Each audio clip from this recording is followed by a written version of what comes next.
Dahlias are an increasingly popular cut flower to grow, grown by both beginning gardeners and seasoned flower farmers alike. And for good reason. Dahlias, they're beautiful, they're prolific, and relatively easy to grow. But believe it or not, none of these reasons were motivations that led me to growing dahlias myself. You see, back in 2019, I planned my very first cutting garden. I was eager to fill it with flowers of all shapes, colors, and varieties. In my early days, I didn't care so much about what I grew. After all, everything looked beautiful to me. I just knew that I wanted to grow a lot of flowers. I dreamed of cultivating long, lush rows of beautiful flowers that I could admire as I wandered through my garden space. Like many of you, I'm sure, my wish list for what I wanted in my flower garden was large, but my budget was not. During my first year of growing flowers, I grew strictly for hobby. I had no intention of monetizing my garden into a business, and so I couldn't fathom spending so much money on seeds of annual flowers that were just going to die back at the season's end. It didn't matter how much joy I believed that my cutting garden was going to bring me. My type A analytical mind wouldn't allow myself to entertain the idea of growing a seemingly low utility product like flowers, especially when my finances were so tight. When I heard, however, that dahlias were sort of the exception to the rule, my interest, it was piqued. Now, years later, I can confirm to all of you who find themselves in a similar boat as mine that it's true. You can continue to have dahlia tubers for many years to come if you learn to care for them properly. The magic of dahlias is that while they do require a higher initial investment, dahlias can cost anywhere from $6 to $20 and beyond for a single tuber, compared to annuals, which may cost $5 to $9 for a packet of 100 seeds. But a single dahlia tuber planted in the spring will multiply into a more abundant clump by the season's end. That clump can then be separated and divided into individual tubers, which will again multiply if planted in the garden the following spring. As you can see, with a little time and effort and a healthy amount of patience, your initial investment of dahlias will reward you with blooms for years to come. It's truly the gift that keeps on giving. Now, if all of this sounds too good to be true, or if you're confused by how this process even works, don't worry, I'm here to help you gain a bit of clarity. In this video, I'm sharing everything you need to know about storing and dividing dahlia tubers, so you'll be able to enjoy these blooms season after season. So if you're ready, let's go.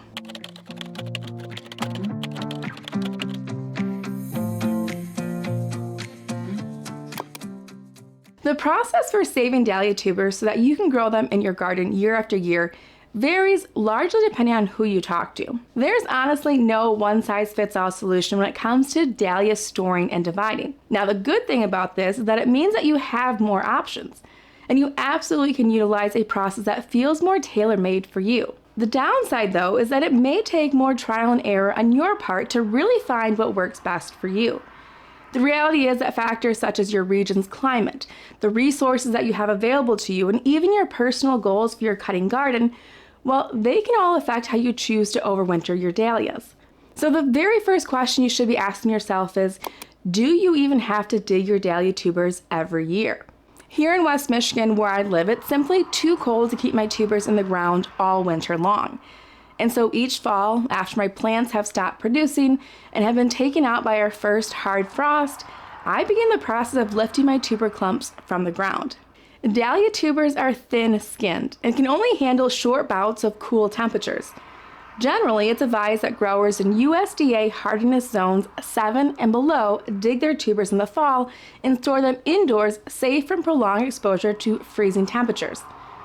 Now, once your tubers are dug, you can choose to either store your dahlia tubers as entire clumps and divide in early spring, or you can divide right away and store the divided tubers individually. Neither one way is better than the other. It more depends on the time and the space that you have available. Personally, I prefer to store my dahlia clumps whole, as I'm often busy in the fall tending to our fall farm stand and preparing for our winter market. I just don't have the extra time to devote to dividing dahlia tubers as well. Now, in a moment, I'll share more details on how to store dahlias so that you can better gauge which of the two practices that I just mentioned make more sense for you. But before we get there, let's discuss how to divide your dahlia tubers. If you're new to growing dahlias, the question you're most likely wondering is, do you even have to divide your dahlia clumps? Or can you just plant out the entire clump next year? You can certainly leave your dahlia clump as a single unit and plant it out the following year. Understand that your tuber clump will naturally have more eyes, which new growth will emerge from. Now, in some cases, when tuber clumps are especially large, too many shoots coming off the same clump can result in overcrowded plants that, amass a tangle of foliage, making them more prone to disease like powdery mildew. In my opinion, it's a good practice to divide your tubers at least once every couple of years to ensure the health of your plants. How exactly do you divide your tubers? Dahlia tubers are all unique in that they come in a variety of shapes and sizes. Your dahlia clump may look widely different from the one that I have here, and that's all right. A tuber doesn't have to look any one way. What's most important is that your tuber, to be viable, for it to produce flowers next season, it needs to have the following three things. A body to the tuber, which supplies the tuber with enough stored energy to get the growing process started next spring. An eye in the crown of the tuber, which is where new growth will emerge from, and a strong, sturdy neck that connects the crown to the body.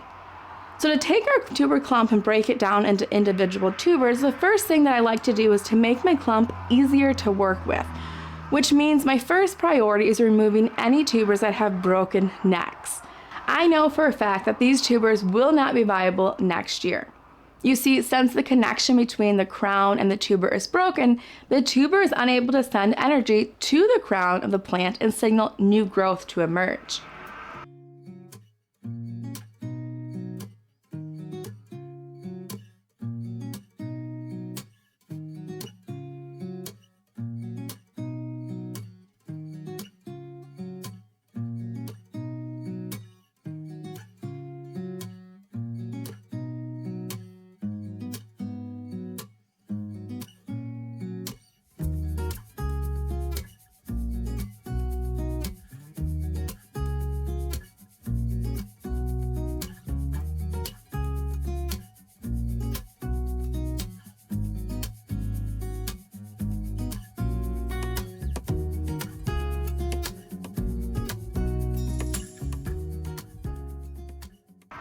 Next, I find it easier to break my clump down into more manageable chunks. Depending on how large my tuber clump is, I may divide it in half or even fourths. This step can feel intimidating. You may find it difficult to identify a clean cut where you're not cutting into and sacrificing a perfectly healthy tuber.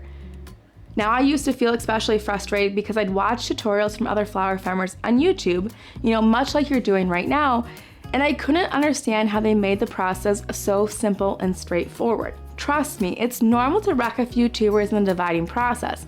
My encouragement to you is that you approach dahlia dividing not with the intention of getting every single tuber you can, but instead remembering that getting even just one additional tuber from your efforts is still more than you started with. Once my clump is divided into manageable chunks, my next step is to identify those three essential components of the dahlia tuber that we just mentioned: eye, body, and neck. Using sharp snips, I slice to the crown of the clump, making sure that at least 1 square centimeter of crown remains intact with the tuber, and I separate it out.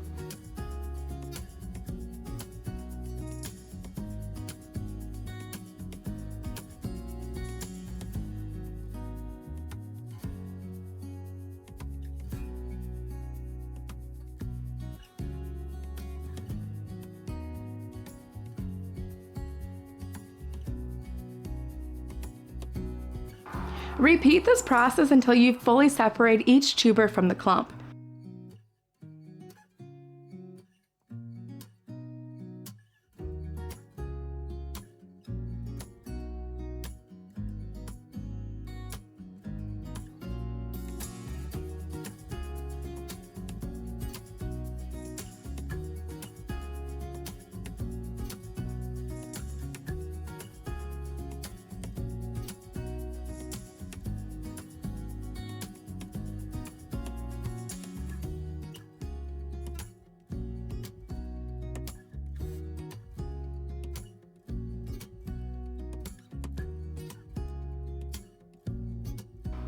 And voila! From one tuber that was planted last season, you've now successfully transformed it into many, all which will produce an abundance of blooms for you to enjoy all over again. Now let's talk storage. When it comes to storing your dahlias, the most notable difference between storing clumps versus individual tubers is the space required. Clumps are a bit more bulky to handle and simply require more space during the storage process. If space is a limiting factor for you, dividing your clumps in the fall and storing them over the winter as individual tubers may make more sense for you. Now, regardless of whether you go the individual tuber or clump route, all dahlias require the same set of unique conditions for storage. That is, they ideally should be kept in a cool environment that maintains temperatures between 40 and 50 degrees Fahrenheit. It's important that you protect your tubers from freezing temperatures, as dahlias are extremely sensitive to cold and will often perish if allowed to freeze. In addition to temperature, it's also important that your storage space maintains a relatively high humidity. Most dahlia resources will encourage you to try and maintain a relative humidity of 75 to 85%. If your humidity is too low, you may find that your tubers shrivel and dry up. Conversely, if your humidity is too high, you run the risk of your tubers developing mold and/or rotting in storage. The proper moisture level in your storage space helps your tubers stay plump and healthy through the winter. It has taken me a number of years to nail down the right method and location to store my tubers properly over the winter.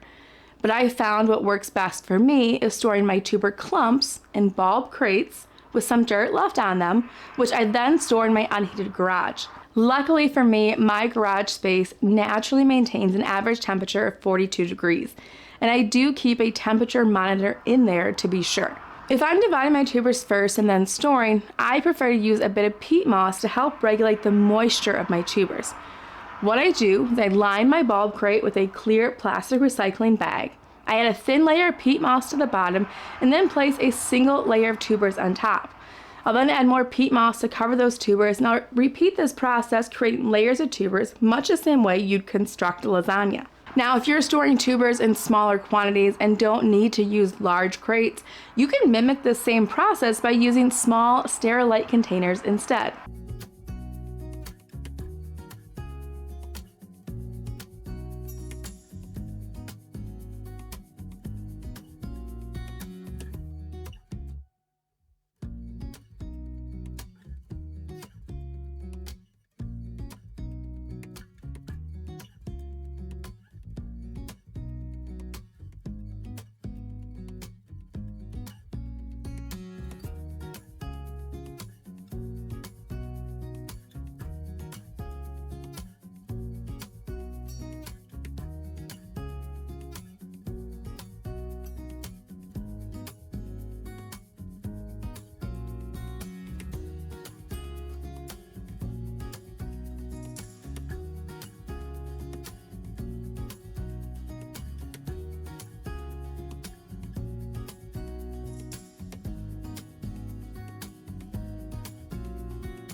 Now, if you're unsure whether or not a storage method will work for you, I encourage you to go with your instincts and just try something out. Then every few weeks, be sure to check in your tubers to see how they're holding up. If you find that your tubers look shriveled and dehydrated, try adding more moisture into your space, either by moving your tubers to a new location or using a medium like peat moss or vermiculite that can hold a bit of water. Likewise, if your tubers look like they're on the verge of turning to mush, your space may be too moist, and you either need to move them somewhere that's drier, or you can try using a medium like wood shavings with your tubers that can help draw out the excess of moisture. As we close out this video, I do want to leave you with one final reminder. No method of storing and dividing dahlias is ever foolproof. Despite our best efforts, we have plenty of years here at Two Sisters Flower Farm where we experience loss, whether it be from an error on our part or just the luck of the draw. My encouragement to you is to not be discouraged when this happens. Understand that gardening and working with Mother Nature, it comes with its own set of unique challenges. I promise though, if you push through and just keep trying, eventually you'll be rewarded for your hard work. Now, before you go, you guys know the drill.